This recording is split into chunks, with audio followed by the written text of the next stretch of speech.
Hello my keto peeps, it's Samaya and welcome back to my channel, I Don't Sugarcoat.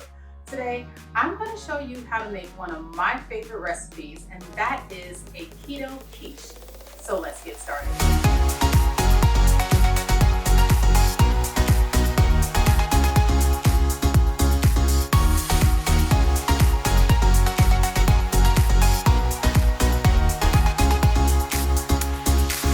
Before we begin, today's video is sponsored by Wholesome Provision.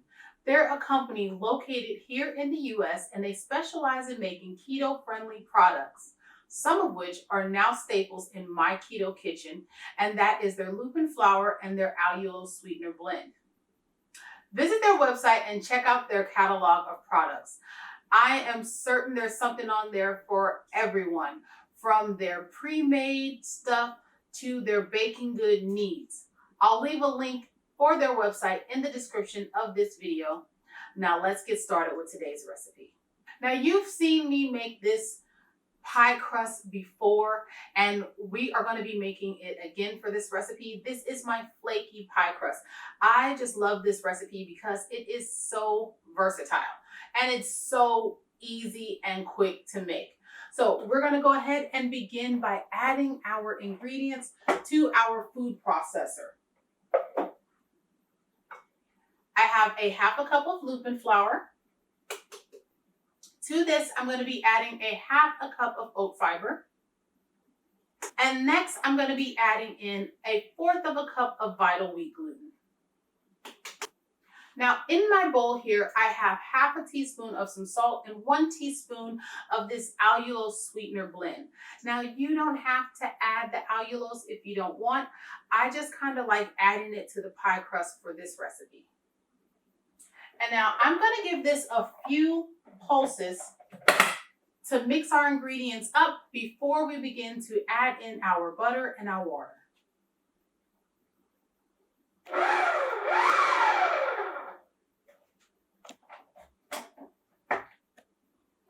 Now that that's done, I'm going to be adding in 1 stick or a half a cup of some cold cubed butter.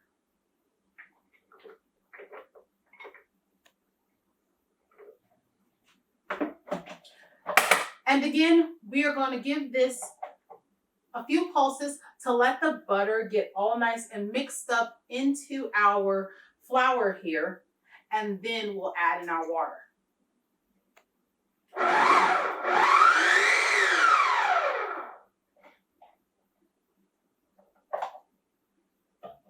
Okay, and so in my cup here, I have 6 tablespoons of some ice water, and I just filled it up to where it said 6 tablespoons and put a few cubes of ice in here to keep it nice and cold. And I'm going to pour about half of this in while this is going. And we want to stop it right when that ball of dough forms, and that will be enough.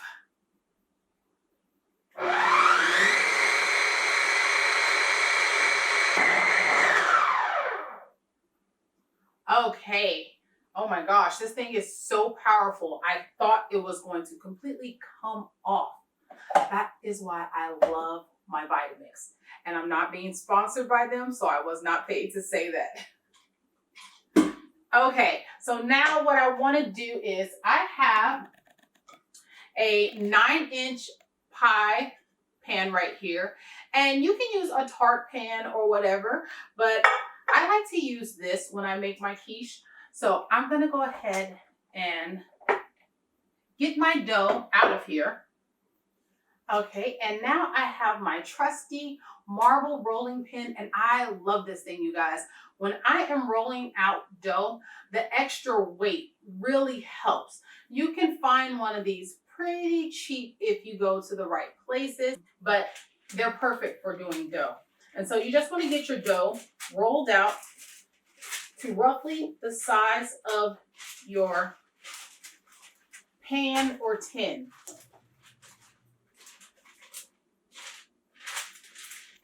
And I'm going to go ahead and take this and just flip. Oops. Don't do that. Okay, so I'm going to take this and flip this right onto my pie pan here. And I'm going to press it down into it, get it all nice and pressed into the corner of my pan. Okay. And now I can already see that it's looking a little thin along this inner ring right here. So I'm just going to steal some of my extra pieces and put it in there. So now gently peel your paper away from your dough. And be careful because you don't want to rip it.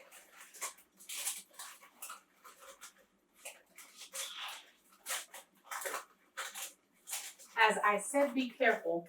I'm ripping my dough.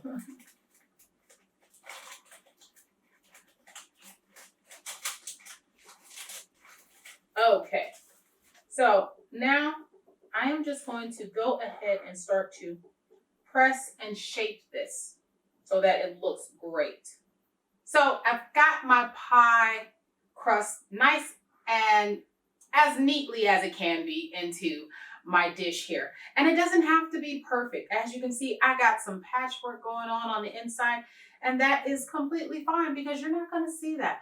Once we pour in our egg mixture for our quiche, none of that will be seen. So don't worry about making it perfect. Just try to get it as evenly dispersed throughout your pan as you can. That is key. So I'm going to stick this in my refrigerator for 30 minutes to an hour to let this firm back up and let the butter get cold again. And we will come back and make our filling and get this baby in the oven. See you guys in a bit. My pie crust is out, and now we're going to get to the filling for our quiche. Now, really, you can use whatever ingredients you want. Today, I'm just kind of throwing something together because honestly, I thought I was better prepared for this recipe than I actually was, but I wasn't. So this is just kind of what was in my refrigerator and my pantry that I am pulling this together with. I have 6 eggs in my bowl, and to this I am going to be adding 3/4 of a cup of some non-dairy milk.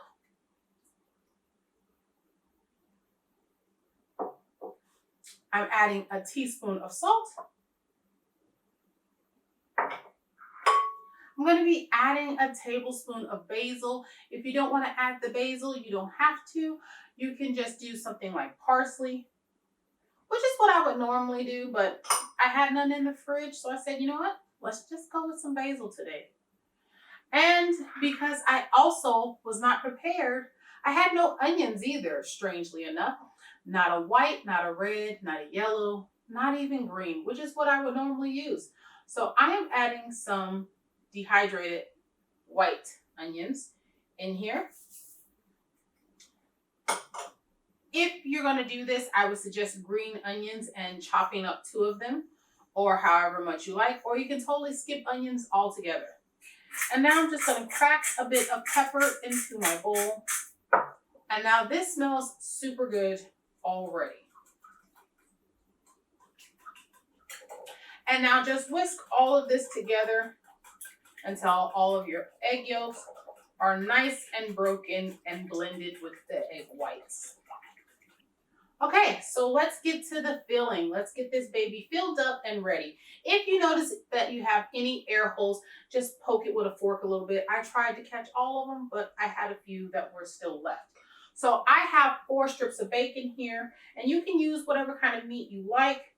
And just go ahead and sprinkle that into your dish, okay? And I love mushrooms. I especially love them with a quiche with eggs in general. So I have some mushrooms here that I have already sauteed a little bit. And I'm going to sprinkle these into the bottom. Okay, and I have 2 cups of some shredded cheese. Yet again, going back to not being prepared for this recipe, I would suggest using a block of cheese and shredding it fresh. It melts so much better into this dish. However, I had no cheese. I don't know what's going on. Like, I gotta go grocery shopping. So I'm gonna be adding half now. And that looks good to me. And now we're gonna go ahead and pour in our egg mixture. And I'm just gonna kind of give it a little shimmy here, just to kind of get everything even. And then I'm gonna top it with the remainder of my cheese. Okay, and this looks absolutely delicious. So I'm gonna put this in at 375 for somewhere between 30 and 45 minutes, depending on how your stove cooks. And I will let you know exactly what time how long mine's went for. But somewhere in there, I would suggest start checking it around the 30-minute mark to see what it's looking like. So this is going in, and I will be back when it is done and ready.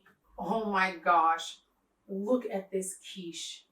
This thing, this has to be one of the most delicious things ever. I mean, it looks simply scrumptious. I'm so serious. If you could smell this, you would, like, your mouth would be watering. Like, I'm at a loss for words. Like, I love quiche. I love a good quiche, especially on a good crust. And this baby is beautiful.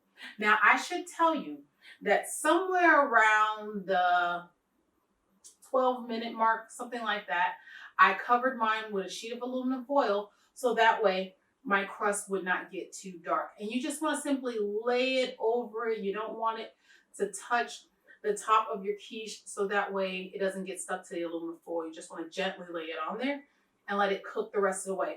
I let mine cook for a full 35 minutes before taking it out. And it is simply amazing. And it smells so darn good. I wish right now was my eating hours. However, it's not, but I will cut into this so you guys can see what it looks like. And I'm telling you, this right here is some serious temptation for me. Oh my goodness. That right there, it looks so delicious. It's steaming because it's still very hot, fresh out of the oven. I let it cool for a little bit. But this thing looks fantastic and smells so good. This is definitely breakfast for me today. If you love quiche, this is definitely going to be one of your new favorites. And I hope that I have been able to bring something back to your keto diet with this recipe.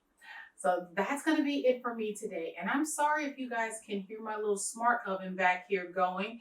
I've got another recipe that I'm working on for you guys cooking up in there right now. So I'm going to end this video for today and get on out of here. Keto Quiche, you guys. Try it out. Tell me what you think of it in the comments. If you like this video, hit that like button for me. If you're new here, click that subscribe button and don't forget to ding that little bell so you can get notifications every time I upload a new video. And until next time, you guys, bye.